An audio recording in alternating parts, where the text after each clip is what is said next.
You're welcome to the Pulse of Africa community. I hope you're doing great today. If you're joining us for the first time, don't hesitate to like, share, and subscribe to stay informed and connected to Africa's most important news reports.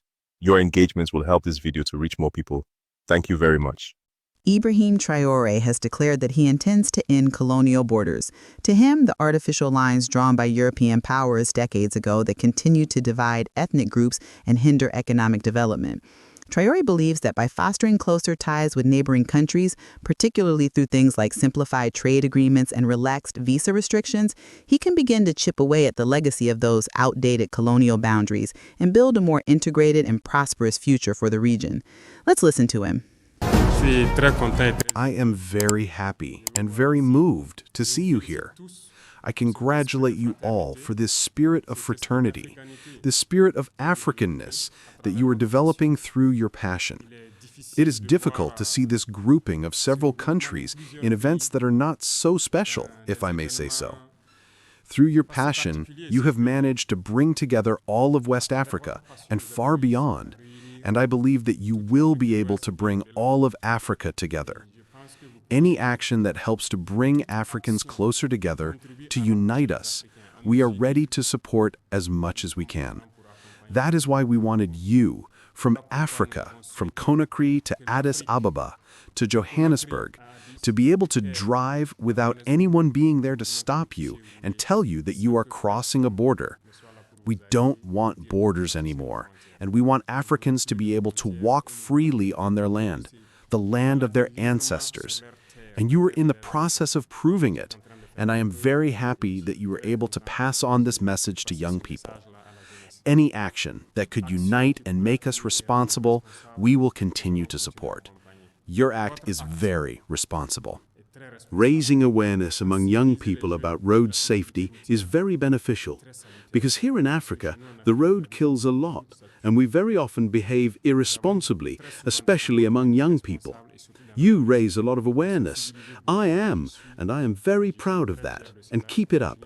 You bring other messages, integration in Africa, and this integration must be a reality. We must not just say with our words that we want integration. Maybe there were small shortcomings, but know that we are doing everything we can to ensure that you don't hang around at the border and that you can cross as you wish. Burkina Faso, in any case, is opening its arms. No African who wishes to come to Burkina Faso will pay a franc, and you are always welcome at home, here on African soil. And I know that to live your passion, you need roads, good roads. We have understood the messages, and Burkina Faso is committed to making very great roads and very good roads for you. I hope that in the coming years, you will be able to drive on very wide roads, very well made by the Burkinabe, and to welcome you, God willing. You are ambassadors now. You came to Burkina Faso to pass on a message. And I'll tell you a little anecdote. There are doctors who came once from Europe, from a country in Europe, to work with their colleagues here.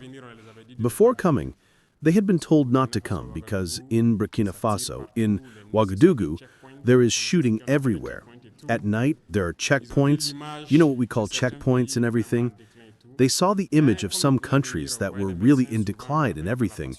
But as they wanted to come, you see, doctors, often with passion for their profession, they still wanted to come and share experiences with their colleagues here in Burkina Faso. When they arrived, the first thing was to meet the conditions and everything. We put security at their disposal, but from the airport to their hotel, they didn't see a checkpoint. They didn't see anything in particular. So when they arrived, they asked the soldier, "But what road did we take?" And they wanted to really see the city because what they heard is totally different from what they see. And they spent more time than they needed in Burkina Faso. They extended their stay. They lived well. And they said, but what is said in their media has nothing to do with what they see. You have come to prove that what can be said, what can be imagined, is not the case. This is not the case. Burkina Faso is livable. Burkina Faso is holding firm, and Burkina Faso will continue to progress in its fight. Of course, we continue to fight, but we are going to win this war. And we are going to put Burkina Faso in safety so that you can continue to come to Burkina Faso as you want to live your passion. That I tell you. And thank you again very much to all of you from the bottom of our hearts. What you have done, the message you are sending to all Africans, it goes straight to our hearts. Thank you very much, and may God bring you all back safely to your respective countries, and may you always be welcome to your home here in Burkina Faso. Thank you very much to everyone. Mr. Captain, President of Burkina Faso, Head of State, I am speaking on behalf of the organizing committee of the 72 Hours, and on behalf of all the united bikers of Burkina Faso, to show you our gratitude, our recognition for this honor that you are doing us. Despite your very busy schedule, you have done us the honor of receiving us at the Presidential Palace of Kosium. We thank you for that. We spent 3 days full of adrenaline around the 72 hours, focused mainly on raising awareness about road safety, with a theme, traveler, a talking theme, motorcycle and responsible citizens, sovereignty, resilience, integration and road safety. We have focused mainly on resilience, because since Burkina Faso has been led by you, we have seen that there is a lot of work that has been done in terms of resilience. Thanks to you, we live. We feel very closely the resilience that is, and this is the example that is there.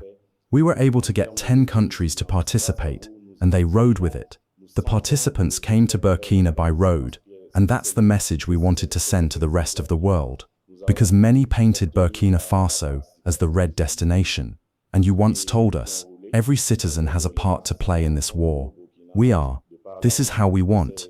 We wanted to contribute to your fight by showing the rest of the world that if Burkina Faso is not frequentable, people have not teleported to arrive in the country of men of integrity. So we had the participation of Nigeria, Benin, Togo, Ghana, Senegal, Guinea, Mali, and Niger, guest of honor country, member country of the AES. We are part of your agenda, an agenda that speaks to us, that has a very strong message and an emblematic message for the entire population of Burkina Faso and the population elsewhere. On behalf of the entire organizing committee, we would like to thank you once again. Thanks to you, thanks to your help, we have the entrance of all these participants in complete safety. The police were deployed.